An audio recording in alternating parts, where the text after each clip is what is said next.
Salut tout le monde, c'est Axel. Alors aujourd'hui, tutoriel pour utiliser l'application Ibis Paint, qui est une application pour dessiner. Donc là, je vous montre où sont les outils forme. C'est pour la forme du pinceau.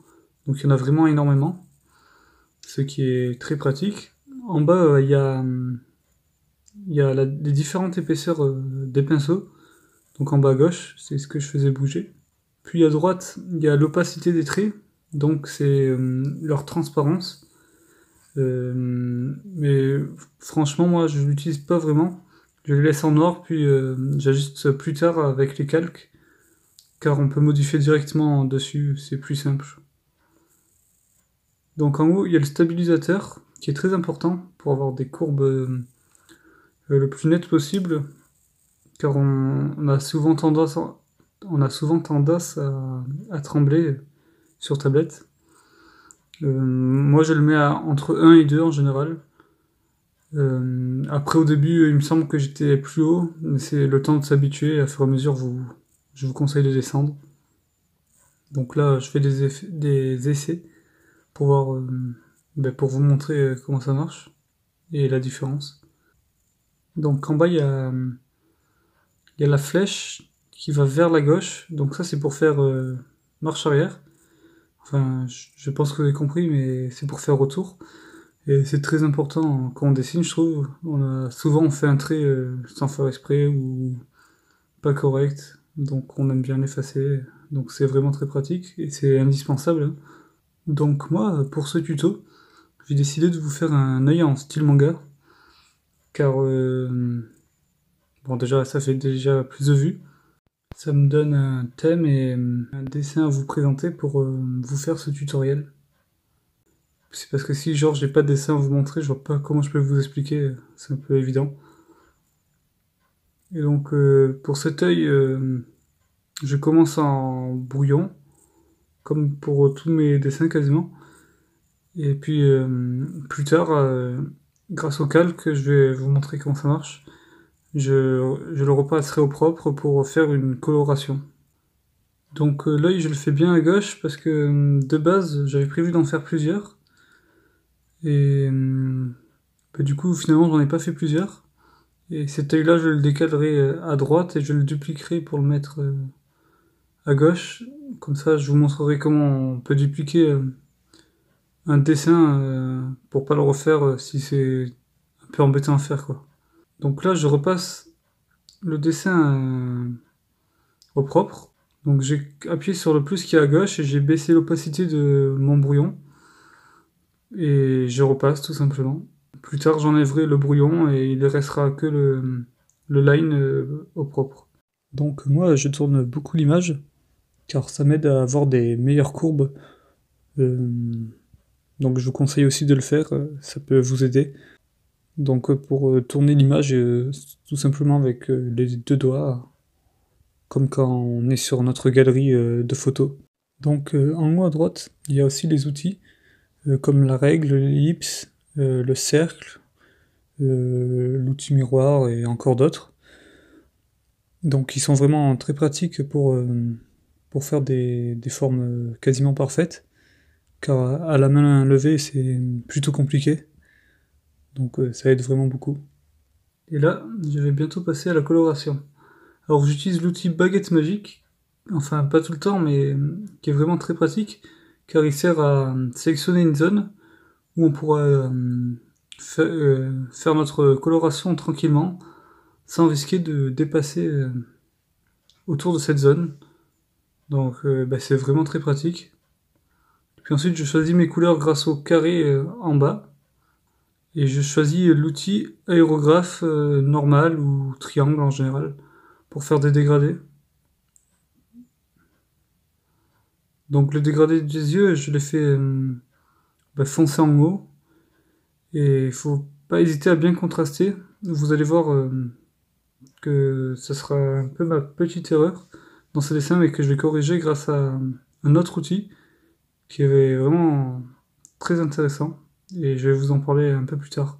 Donc là, je teste des petits trucs pour voir qu'est-ce qui rend le mieux pour faire un œil. Donc la pupille, le plus foncé possible, vous verrez qu'après ça sera plus foncé. Et voilà, du coup là c'est plutôt tranquille.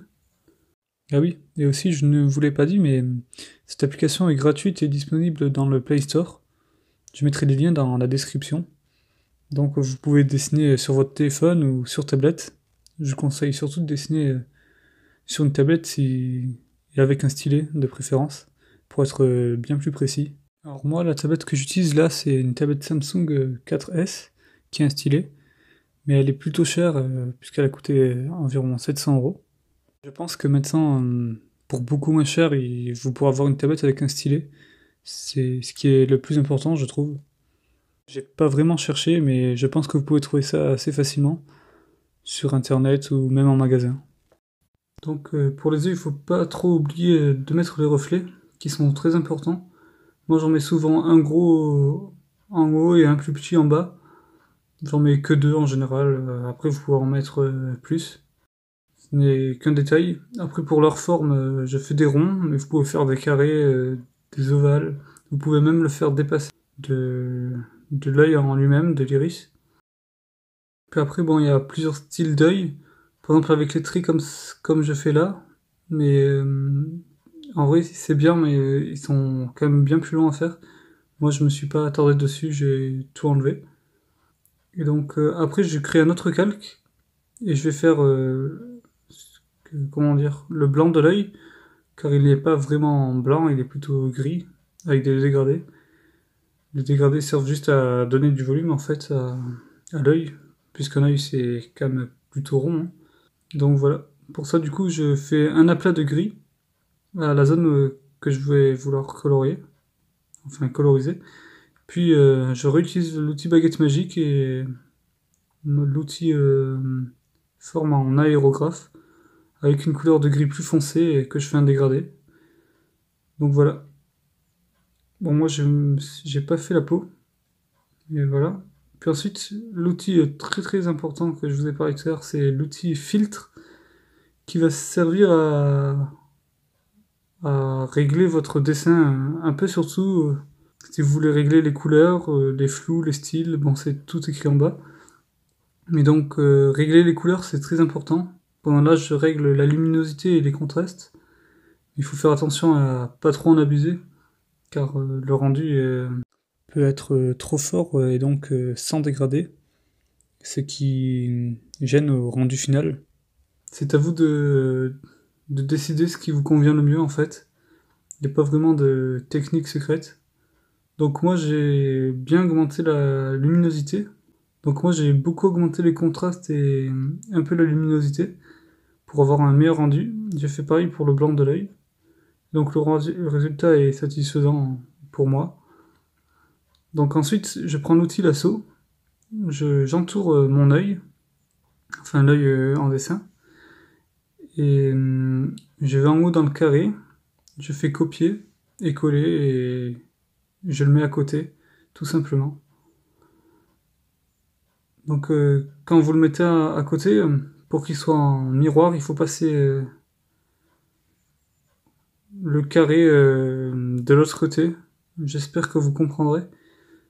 Et ensuite, ce sera tout. Après, cette technique, elle est bien, mais pas vraiment, car un visage n'est jamais parfaitement symétrique. À part si vraiment la personne a un visage symétrique et qu'elle est de face. Mais sinon, c'est surtout pour les visages vraiment de face, ou alors pour gagner du temps. Donc maintenant, pour partir de votre dessin en le sauvegardant, il suffit tout simplement d'appuyer en bas à droite et de retourner à la galerie. Et si vous voulez télécharger l'image, il faut la télécharger en PNG ou en filtre transparent. En fait, ça enlèvera juste tout ce qu'il y a autour. Et tout ce que vous aurez mis en couleur sera sur votre image. Donc c'est bien si vous voulez intégrer votre dessin à un fond. Donc voilà, je pense avoir dit ou avoir expliqué les éléments principaux de cette application. Bien sûr, il y en a encore pas mal d'autres. Donc je ferai peut-être une vidéo si on me le demande. En tout cas, merci d'avoir regardé cette vidéo. J'espère qu'elle vous aura aidé à utiliser cette application ou peut-être même à faire des yeux en style manga.